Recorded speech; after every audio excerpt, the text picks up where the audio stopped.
afternoon, it's Tuesday, June 11th, 2024. Peace is a path to the prosperity of a nation. Let peace reign. On the news this afternoon, Court of Appeal to rule on Rivers political crisis. More reactions trail court ruling on defection of Rivers lawmakers. Tripartite Committee on Minimum Wage submits report to federal government. Federal government declares June 12 as public holiday. And on the foreign scene, 4 U.S. university tutors tapped in China. I'm Ifechuku Moyele with the news.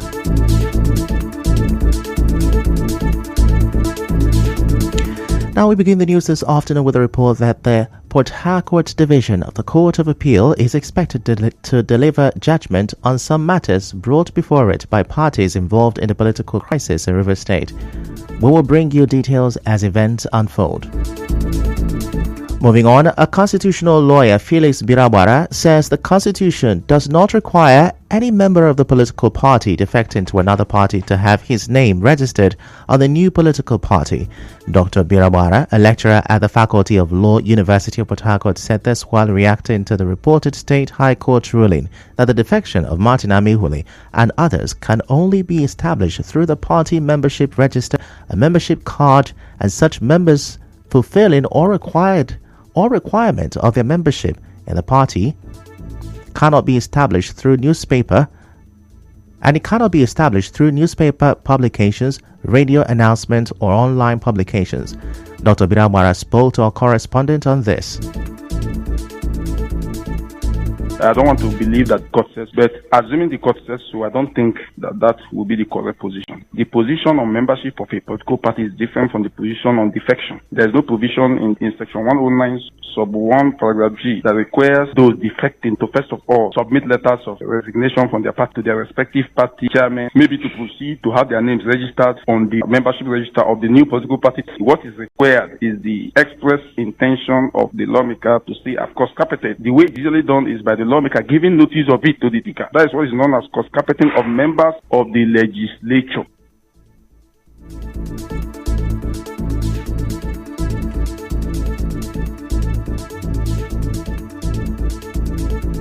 Dr. Birabara said until all matters are dispensed of, the worst may not have been over in the Rivers political crisis, contrary to Governor Fubara's position. On the state of the law, it appears some of those issues have been resolved. On the state of the law as it stands today, based on the judgments on ground, say there's an interlocutory injunction subsisting that has not been vacated of the High Court of Rivers State. To the extent that has not been vacated, it means those legislators cannot, and then the governor of Rivers State cannot deal with them in their capacity as legislators. It will mean that until all the cases are resolved at the appellate level, we might even have to get to the Supreme Court. Until all of the documents have settled down, we may not be too sure that everything is over yet.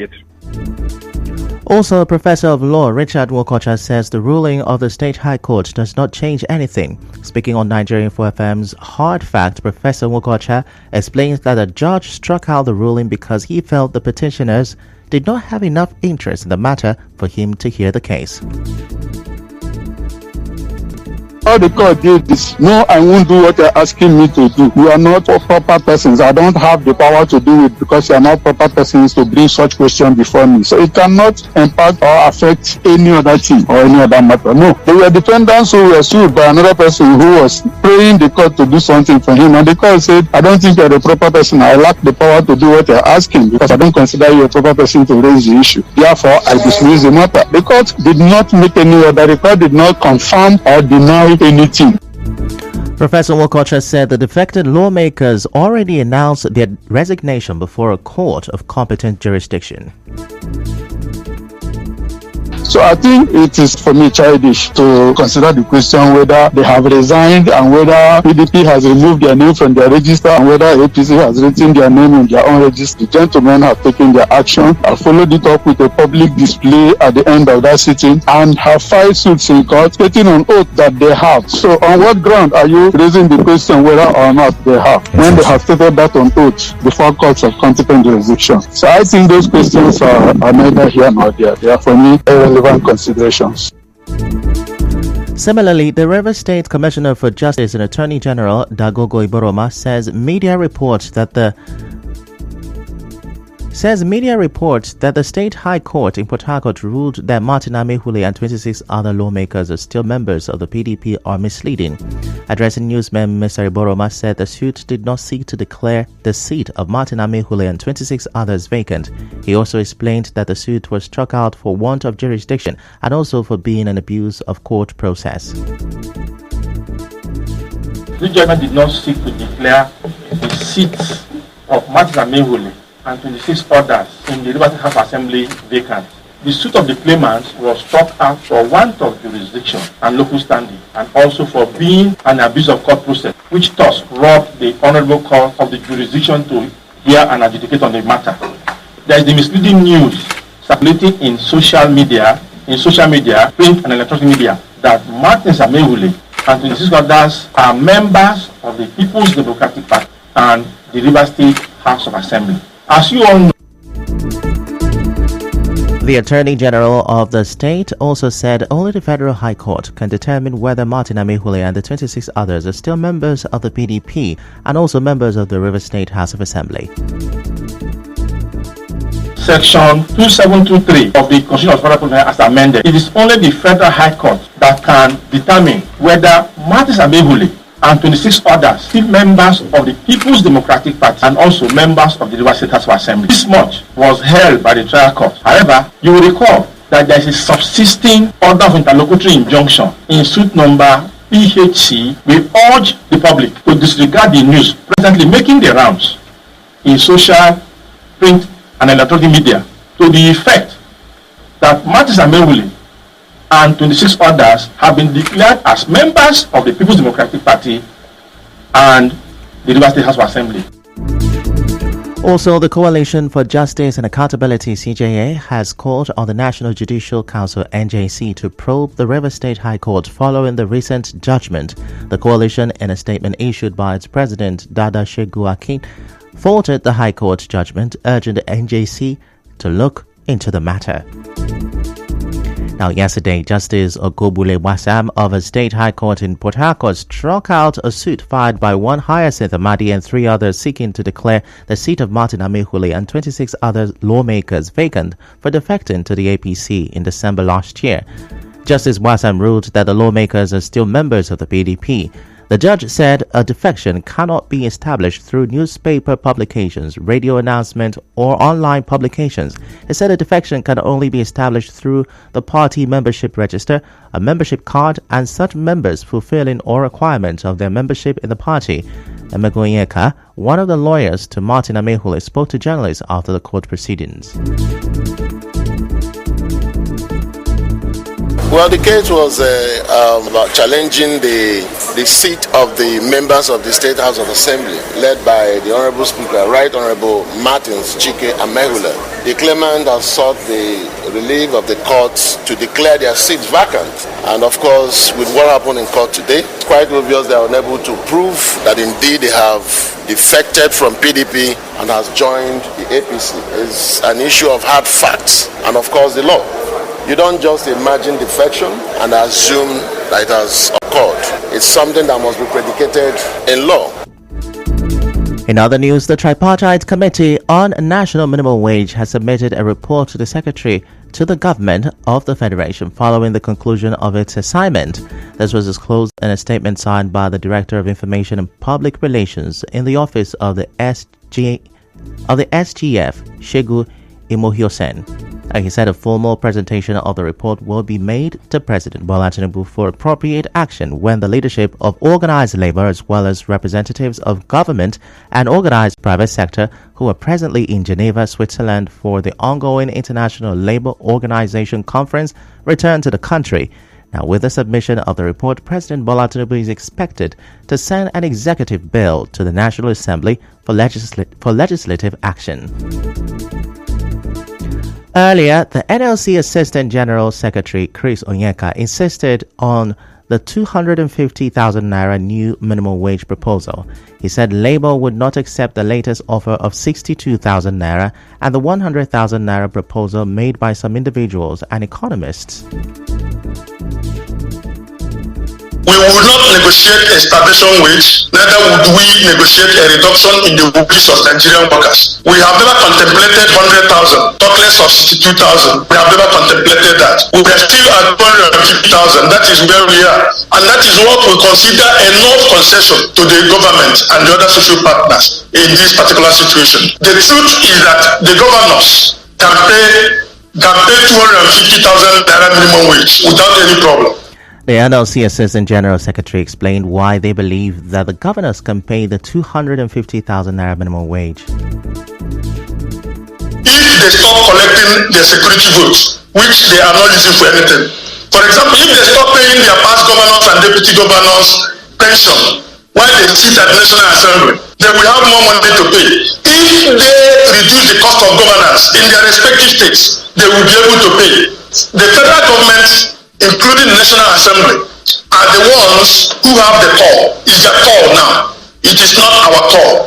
Our demand is there for them to look at and send a federal executive bill, an executive bill to the National Assembly. He also spoke about the NLC's next line of action. The president has not been formally briefed about the decision of the president has not been formally briefed about the decision. The president has not.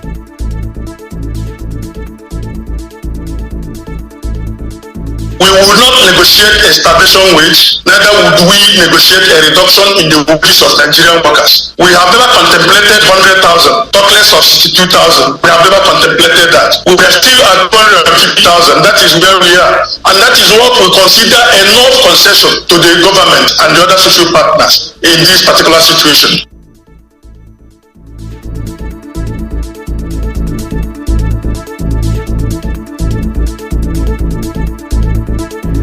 Apologies for that mix-up in sound bites. Now, still to come, federal government declares June 12 as public holiday. Stay with us.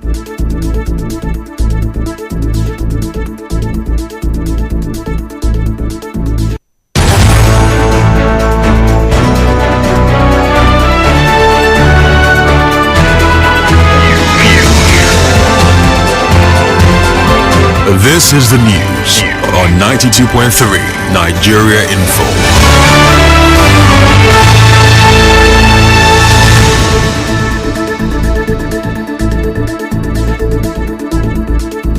Yeah, welcome back, and now the rest of the news. The Federal High Court of Nigeria will begin its annual 2024 vacation on Tuesday, July 23rd, 2024. This was announced by the Federal High Court Assistant Director Information and ICT, Catherine Christopher, on behalf of the Chief Judge of the Federal High Court, John Soho. The statement said the vacation will come to an end on Friday, September 13, 2024. The federal government has declared Wednesday, June 12 as a public holiday to commemorate this year's Democracy Day. In a statement by the Permanent Secretary of the Ministry of Interior, Aishetu Ndayako, the Minister of Interior Olubunmi Tunji-Ojo congratulated Nigerians on the celebration. The minister called on Nigerians to reflect on the effort of the founding fathers and ensure that Nigeria remains a united, secure, peaceful, and indivisible entity. In business, the Nigerian National Petroleum Company Limited has denied reports that it inflated the subsidy on premium motor spirit by 3.3 trillion naira during the administration of former President Muhammadu Buhari. In entertainment, Nigerian singer Ira Star has become the first Nigerian female artist to debut on the Billboard 200. In sports, the Minister of Sport Development, John Owan Eno, has demanded a detailed technical report from the Nigerian Football Federation following the Super Eagles' disappointing performance during the FIFA World Cup qualifying matches. And now, we bring you news from around the world. 4 U.S. university tutors are in hospital after they were stabbed by an unknown assailant at a public park in China. The Iowa Cornell College instructors were injured in a serious incident during a daytime visit to the park in the northern province of Jilin. China's foreign minister says that none of the injured are in a life-threatening condition.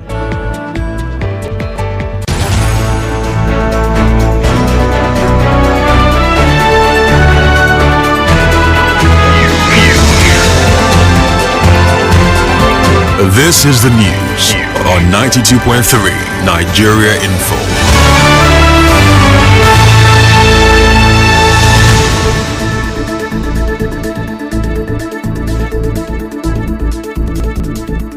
That's a wrap on the news this afternoon. Before we go, let's have a look at the major stories.